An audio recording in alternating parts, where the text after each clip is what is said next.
유재석 씨가 현금 200억으로 강남에 건물을 매입했어요. 선수들만 쓴다는 방법으로 그 건물을 매입했습니다. 장건에서도 이 방법을 사용해가지고 20억 이상을 벌었습니다. 유재석 씨가 사신 건물을 한번 뜯어보고 장건에서 10억, 20억을 벌었던 사례까지 안내를 해드릴 예정입니다. 이 영상을 보시면 건물 보실 때 더 넓게 건물을 보실 수 있을 것 같아요. 유재석 씨 건물부터 오늘 한번 얘기를 해볼게요. 근데 피디님 이거 계속 해야 돼요. 구독자분들께 메리 크리스마스 선포하고 장건 구독자들을 위해서 어떻게 뭐라도 다 해보겠습니다. 메리 크리스마스. 7호선 학동역 인근에 있는 건물이고 여기서 엄청 가깝습니다. 여기 표시해둔 건물이고 출구에서 거의 230m? 3분 정도 거리예요. 유재석 씨가 안테나 엔터테인먼트 소속인데 4억 바로 인근에 매입을 하셨고 4억으로 사용하시지 않을까. 재밌는 거는 한 필지를 매입을 하셨는데 오른쪽 필지까지 두 필지를 매입을 하신 거예요. 멸실을 시켜서 펜스 쳐져 있는 상태로 매입을 하셨고 93평 정도 됩니다. 116억, 평당 1억 3천 정도에 매입을 하셨어요. 뒷땅을 보시면 이 건물은 83평 정도 되고 평당 1억이 안 되는 금액으로 사서 토탈 198억에 매입을 했어요. 앞땅은 평당 1억 3천에 매입을 했는데 뒷땅은 1억이 좀 안 됩니다. 합산을 하면은 평당 한 1억 1천 정도 돼요. 두 개의 필지를 사서 평당가를 낮춘 케이스예요. 그래서 평당 1억 1천에 매입을 하셨는데 아쉬운 부분이 뭐냐면 일종 일반 주거 지역이에요. 주거에 더 강하다 보니까 용적률이 150%예요. 높게는 못 지어요. 대신에 땅이 넓으면 건폐율, 바닥 면적을 좁게 해가지고 더 올릴 수도 있고 이게 한 170평 정도 되다 보니까 연면적이 350평 정도가 나옵니다. 사업으로 쓰는 데는 큰 무리가 없고 건물을 잘 샀냐 못 샀냐라고 많은 분들이 이야기를 하는데 유재석 씨가 직접 사용하는 용도라면은 잘 사셨다고 봅니다. 학동역에서 3분 거리에 350평 규모로 평당 1억 3, 4천이다? 나중에 1억 7천 이상 충분히 받을 수 있다고 생각을 하고 결정적으로 유재석 님이 대출 없이 사셨어요. 공간이 필요하기 때문에 월세를 줄 거 그냥 내 건물에서 하는 거예요. 투자법이 너무 좋다고 봅니다. 장건에서도 계속 하는 이야기잖아요. 월세 주지 말고 건물을 사서 이자를 줘라. 이자율이 떨어지면 더 낮게 주면 되고 5년 뒤, 10년 뒤를 봤을 때 입지가 좋은 데는 값어치가 훨씬 오를 수가 있거든요. 10년 정도 가져간다고 하면은 300억 이상도 팔 수 있다고 생각합니다. 안테나 뮤직으로 신축으로 쓴다면 너무 잘하는 선택이라고 저는 생각을 합니다. 두 개의 필지를 합쳐서 하나로 신축을 하거나 두 개를 따로따로 쓰는 경우들이 있는 거죠. 이게 이제 하필 전략인 건데 주로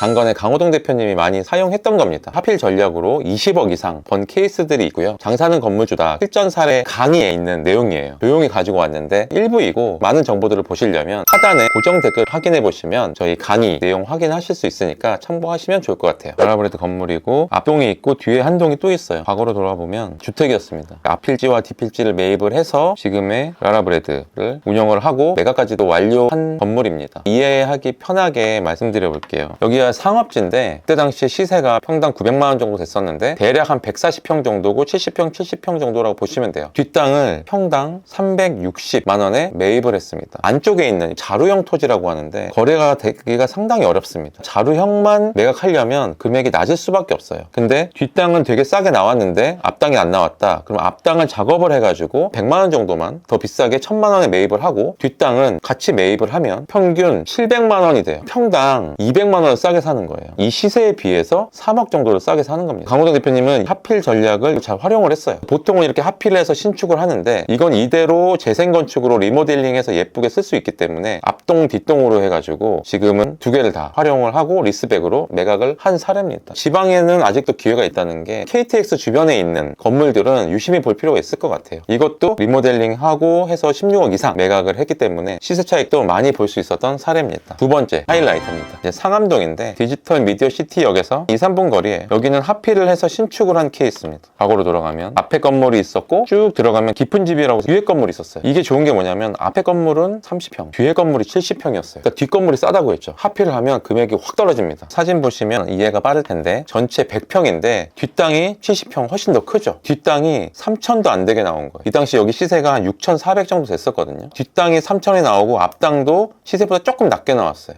이 두 개를 합치면 평당 4천만 원이 됩니다. 대신에 건물주가 서로 알면 안 되겠죠. 각각 계약을 한 상태이고 이것도 사실 007 작전을 한 건데 이런 내용들은 사실 강의에 좀 많이 녹여져 있습니다. 앞땅이 작은데 앞땅은 시세대로 사고 뒷땅을 이런 자루형 토지를 아주 싸게 매입을 하면서 평당가를 확 낮춘 거예요. 100평인데 한 40억 5천에 매입을 했습니다. 평당 4천 정도 되는 거죠. 이 시세가 6,400이라고 했죠. 그때 시세는 64억인 거예요. 사자마자 24억을 벌고 들어가는 겁니다. 여기에 신축 신축을 했을 때에도 그 금액 갖고 신축을 한 거예요. 이 하필 전략을 씀으로써 사자마자 돈을 버는 투자를 할 수가 있었습니다. 이것처럼 하필 자체도 전략이지만 하필을 할 때 앞땅이 적고 뒷땅이 큰 땅들을 매입하는 방법이 진짜 찐 노하우입니다. 보통 어떻게 하냐면 건물들을 찾을 때 자루형 토지가 나오면 일단 이거를 작업을 하고요. 매입을 하면서 이거 뒷땅인데 이거 누가 사냐 하면서 금액을 좀 깎아놓고 앞땅을 부동산 중개법인이나 이런 데다가 의뢰해가지고 작업을 해달라고 하는 겁니다. 파실 의향 있냐고. 직접 하면 좀 어려우니. 그러면 시세보다 조금 더 주더라도 앞땅이 작은 케이스라면 그리고 뒷땅이 많이 싸면 앞땅을 비싸게 주고 사셔도 돼요. 적게는 몇 억, 많게는 몇십억을 줄일 수 있습니다. 그러니까 유재석 씨도 이런 하필 전략을 사용한 거고 저희 장건에서 가장 내세울 수 있는 하필로서 가장 좋은 수익을 낸 건물이 상암동 라라브레드 건물입니다. 정리하면은 보통은 건물을 하나만 보는데 이렇게 하필로 해서 입지가 안 좋거나 도로 상정이 안 좋은 건물이랑 같이 사면서 금액대를 더 다운시킬 수가 있고 도로에 접한 땅을 더 작고 또 안쪽에 있는 더 큰 땅들 이런 땅을 사면은 금액대가 확 떨어집니다. 마지막으로 전략. 자루형 토지가 나왔다. 그럼 자루형 토지를 좀 더 깎고 앞땅을 작업을 해갖고 자기가 만들어갈 수도 있습니다. 필지를 두세 개 정도만 합쳐도 금액을 확 떨어뜨리는 효과를 볼 수가 있어요. 그래서 이 방법들 잘 보셨다가 건물을 보실 때 자루형 토지를 한번 찾아보는 것도 좋은 방법일 거라 생각이 듭니다. 네, 오늘 좀 어떠셨나요? 저희가 이제 많은 건물 사례들을 이야기해 드리는데 오늘은 하필 전략에 대해서 말씀을 드렸습니다. 네, 여기까지 돈깨비였습니다.